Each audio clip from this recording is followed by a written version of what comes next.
Hey, church, we turn to Psalm 61 today. And one of the things that I appreciate about King David, and let's talk about him for just a second, he was the king of Israel. He had this unbelievable power and authority over people.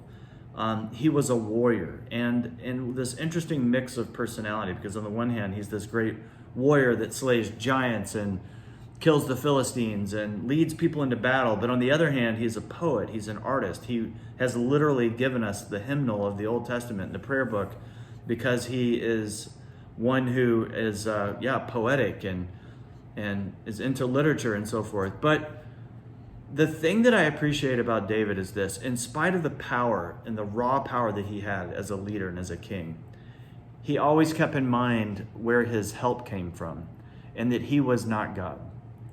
David blew it. He was a man like all of us, fallen, broken. We see his sin throughout his story. However, we see a man who understands that he is not God and that he's crying out to God continuously in prayer.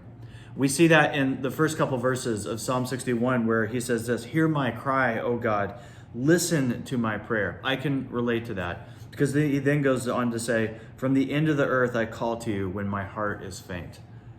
Sometimes when we pray with fainting hearts. It feels as if we're crying out from the very ends of the earth and we're wondering, does God even hear us?